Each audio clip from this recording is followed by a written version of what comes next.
All right, you guys, we're actually starting off with breaking news this morning. If you're in the Mesquite area, you likely already know that this is happening. 635 northbound right at Town East. All lanes completely closed, traffic being forced to exit at US 80. Want to give you a live look at exactly what's going on out there. I'm telling you and I'm begging you, if you don't have to get out this morning, please do not get out. I've never seen a pileup like this. But I do have Ben here, and I heard he's like the Shaquille O'Neal of horse trainers around here. The entire country preparing to say goodbye to Mr. George Floyd. In fact, behind me, I'm at the Fountain of Praise Church. Those two doors are two doors that people will be able to enter in today. We kicking things off with traffic first, and there is a reason for it, because this backup is something you don't want to get in this morning. It's on the southbound side of 635. Look, you see those brake lights. Folks are just sitting there. It is a parking lot on 635 southbound. So we're having this conversation about mental health, right? And there's a lot that goes with it. So from Simone Biles to Sha'Carri Richardson to Naomi Osaka, all three athletes, three black female athletes who have been at the top of their game for a very, very long time, all discussing mental health in some form, some capacity, and how it has impacted them until the Olympic Games. Joining us this morning, Dr. Jenna, she's an executive. Lee Merritt of Dallas is representing Ahmaud Arbery's family. Okay, we've been hearing this thrown around a lot, citizen arrest law, which is really catching a lot of folks off guard. What exactly does that mean, and how does it even apply here? What do you think, Tashara? Hey, Jesse, all I'm saying is if somebody send you a mean text or tweet or something about the weather, let me know, because I'll handle that for you. Appreciate it. All right, good morning once again. Tashara Parker is down in Houston. She's been covering this story every step of the way. Tashara? Hey, good evening, Chris. And you know what? Today was certainly a memorable day here in Houston. Really, the last couple of days have been a historic few moments here in Houston. And to experience this with Houston. Are you over Zoom altogether? It just depends on what mood I'm in, whether I got the camera on or off. I ain't gonna even lie to you. I will say this, though. When it comes to Zoom calls, I feel like everything has turned into a Zoom call now. Things that could have been emails are now Zoom calls. So just let that marinate, Mark. Now, I got a special traffic report here this morning. This young lady, she has to drive. I'm just kidding. She has to be driven to school every morning. So I got a little something for her. Her name is Miss Samantha. Her mom said she had a request for me. Can we roll that? Hi, Mr. Shaw. Can you tell me the traffic from Cedar Hill to Mansfield? Well, look. Have y'all been on TikTok? Have y'all seen that viral TikTok? It said the streets are calling my name.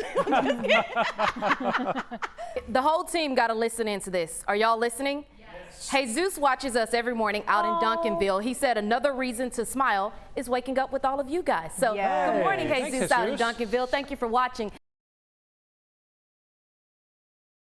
I just love the time I spend with the kids. From coaching his daughter's basketball team to spending time with his wife and children. She knows I appreciate her. Stephen Gilmore has always tried to muster a big, bright smile. Glass half full situation. And if we go on driving trips, I'm not the one that has to stop to go to the bathroom. His laughter hiding the fact that his kidneys are failing again. I found out that I had a kidney problem when I was 16. I look like that guy. You're standing next to somebody and you wouldn't know. But what you can't see is time has completely altered the way Steve lives his life. He always knew that health concern would develop into something more. And decades after the initial diagnosis, end-stage renal disease would make its presence known. The main thing is that I don't urinate any longer. His kidneys no longer function. These lumps on his arm, a potent reminder of what 15 years on dialysis looks like for him. On a bad day, I may not stop bleeding for a little while, so I'm there for an extra 10, 15 minutes trying to get the site to stop bleeding. On 3 days, upwards of 15 to 16 hours a week, Steve finds himself making an all too familiar trip with 2 needles inserted into his arm to do the work that a healthy kidney would normally perform. I know that he's doing everything that he can do to be there for us. This is a family, an American family, whose story is like tens of thousands across the country.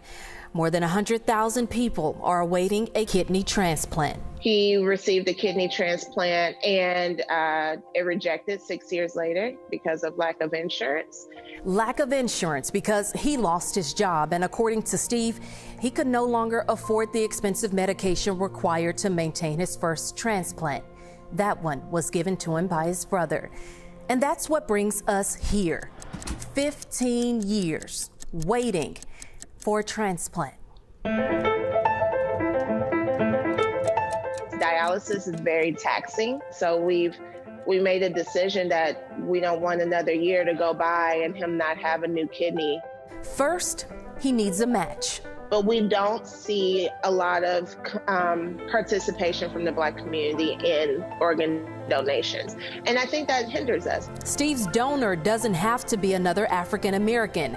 It's his B positive blood type that really matters. But he and his family would like to see more Black and brown people join the donor list. That's because 35% of all people on dialysis for kidney failure in the U.S. are African American. I see far too many people that look like me that are my age or younger. Because we all know time waits for no one. In Dallas, it costs you nothing. Literally nothing. I'm Tashara Parker.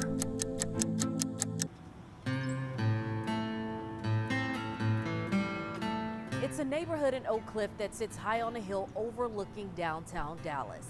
Everybody that's anybody lived here. This bird's eye view, not a clear picture of a struggling community down below. We had the most prominent doctors and lawyers, and I mean, we were self-sufficient. The 10th Street District is one of the only remaining intact freedmen's towns in the country. It's a place where once enslaved African Americans grappling with Jim Crow laws settled. They created their own community at the end of the 19th century following the Civil War. We've always been a thriving neighborhood until they started, like the Pied Piper, you know, opening up other places instead of repairing this one. This community, all part of a family legacy that spans more than 7 decades here. My sister Irma. These images, a glimpse of the 10th Street District in its heyday. Harley Elementary School, built in 1928 for Black students, still standing. So is Greater El Bethel Baptist Church. It's been around since 1886. The Oak Cliff Cemetery, the oldest public cemetery in Dallas, also borders the community. The history of this area is what the 10th Street Residential Association is fighting to preserve. Some witnessing firsthand its deterioration that started in the 1950s with the construction of Interstate 35. Not only did it divide the 10th Street District from the rest of Oak Cliff, well, it broke up our community. That construction, along with integration in the 1960s, resulted in the demolition of around 175 original structures, forcing many to relocate. Visible heartache of community members searching for answers is why people like Demetria McCain from the Inclusive Communities Project got involved with the 10th Street District.